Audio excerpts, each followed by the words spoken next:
सुप्रभात। मैं हूं जोगेंद्र राणा। प्रेम में कशिश है, इस आध्यात्मिक विषय पर आज हम चर्चा करेंगे। प्रेम में कशिश है। कहा गया है कि प्रेम न बाड़ी उपजे,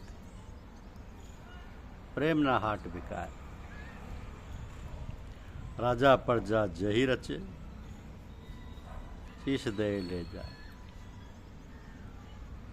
तो प्रेम का ही सारा पसारा, प्रेम का ही सारा कारोबार संसार में देखने में आता है। प्रेम में आकर्षण है, खिंचाव है, कशिश है, लगाव है। प्रेम के ही ताने वाने से संसार की उत्पत्ति, लय और पोषण होता है। असल चेतन सत्ता का जो भंडार है और चेतनता का स्रोत है, वो प्रेम का ही असल रूप है। और संत पुरुष प्रेम के सिंधु हैं। आत्मा, परमात्मा, ब्रह्म, पार ब्रह्म, ये सब प्रेम की तरंगे हैं।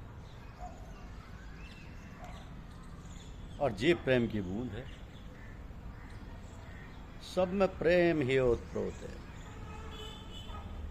जिस प्रकार मणिमाला में सूत का धागा,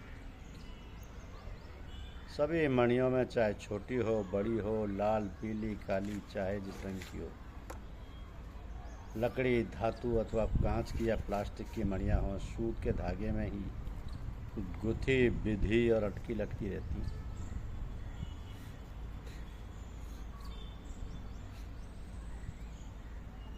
अटकी लटकी रहती हैं।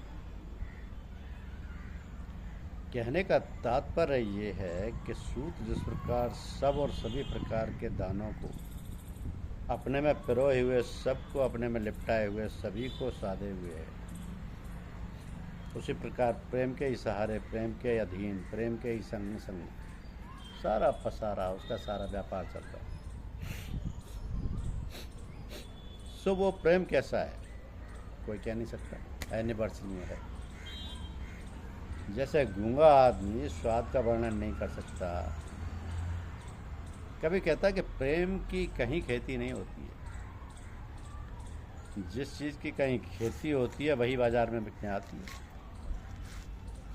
तो प्रेम तो सर्वसुलभ है, सब जगह प्राप्य है, सबके अंतर में मौजूद है। तो फिर बिकने का सवाल ही क्या है? किंतु प्रेम इतना सर्वसुलभ, सब जगह व्यापक, सब में ओतप्रोत होते हुए भी यदि किसी को उसकी आवश्यकता हो, चाहे राजा हो, कोई भी हो, छोटा हो चाहे बड़ा हो, उसका मूल्य बहुत अधिक है। इतनी सरल, इतनी अधिकता कहना तो अनुचित होगा, जो है ही सब कुछ, इसके बिना किसी की सत्ता का जीवन ही नहीं है। ऐसा प्रेम इतना अधिक मूल्य वाला क्यों? यही बात समझने की है। तो प्रेम से ही सब कुछ पैदा होता है। प्रेम ही सब चीज़ों का तत्व एवं सार है। इसके बिना तो किसी की सत्ता ही नहीं, किसी का अस्तित्व और जीवन भी नहीं। तो प्रेम इतना कीमती और आवश्यक है कि दुनिया की कोई चीज़, चाहे छोटी हो चाहे बड़ी हो, सबका वही आदि और अंत तथा तत्व आसार है। तो वो सबकी जान, प्राण और आधार है। इस कारण उसकी महत्ता और मूल्य सबसे अधिक है। तो उसकी बराबरी कोई नहीं कर सकता। इसलिए कहा है कि शीश दे ले जाए। तो शीश देने का मतलब सिर काटने से नहीं। सिर काटने से जीवन का अंत ही हो जाएगा। जब जीवन ही समाप्त हो जाएगा तो किसी चीज़ को लेने देने का क्या लाभ? तो उसका तात्पर्य है कि समर्पण करके अपना आपा और अपना सर्वस्व उसके लिए न्यौछावर कर दे, उसके लिए दे देना ऐसा कि उसके बदले में कुछ ना चाहे, स्वार्थ रहित देना। तो उस प्रकार ये प्रेम का सौदा किया जाता है। अब शीश देने का दूसरा अर्थ ये भी हो सकता है कि सिर में सारी शक्तियों का भंडार है। हमारे शरीर की जितनी शक्तियां हैं उनका सबका उद्गम और निकास सिर से ही है। तो हमारे शरीर में जो चेतनता है उसका अवतरण जब असल भंडार से होता है तो सबसे प्रथम हमारे सिर में जो ब्रह्मरंध्र का स्थान है उसको दशम द्वार भी कहते हैं। उसी स्थान पर आकर वह अमृतधार, चेतनधार या सूरत की धार अथवा शब्द की धार, कुछ भी कहो, गिरती है, जिसको दशम द्वार कहते हैं। उसी स्थान पर आकर वह अमृतधार, चेतनधार या सूरत की धार अथवा शब्द की धार गिरती है और तब फिर उसका प्रसार सारे शरीर में होता है। तो मनुष्य के अंदर जो बुद्धि है, ज्ञान है, उसका स्थान भी सिर में ही है। अतः बुद्धि द्वारा, ज्ञान द्वारा उसका विवेचन, उसका समाधान, उसका किस प्रकार आदान प्रदान और व्यवहार आदि होता है, इसको समझिए।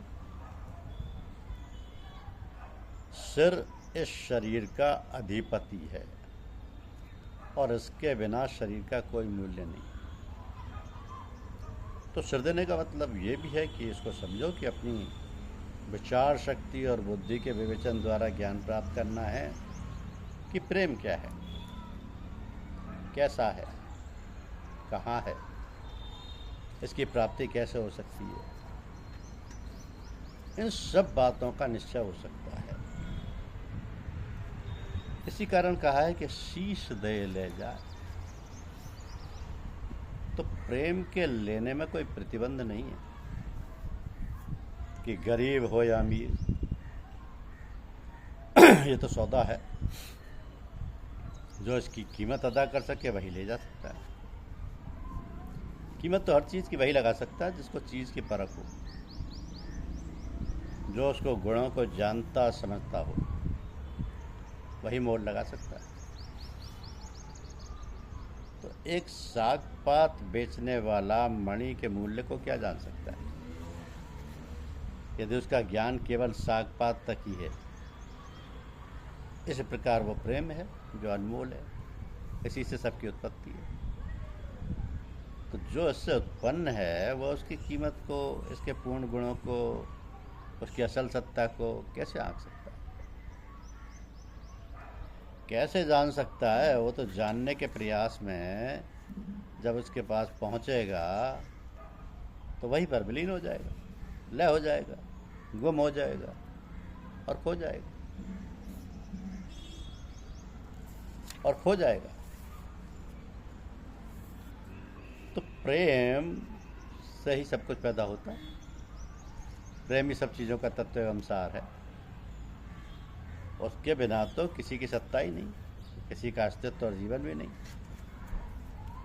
तो प्रेम इतना कीमती और आवश्यक है कि दुनिया की कोई चीज़ चाहे छोटी हो या बड़ी हो,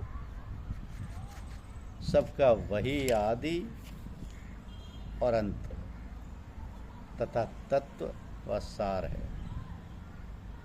वही सबकी जान, प्राण और आधार है। इस कारण उसकी महत्ता और मूल्य सबसे अधिक है। उसकी बराबरी कोई नहीं कर सकता। इसलिए तो कहा कि शीश दे ले जाए। बात तो स्पष्ट है कि जिसका निकास जहां से है, जिसकी उत्पत्ति जिस जगह से है, वहां से आगे वो कैसे जा सकेगा?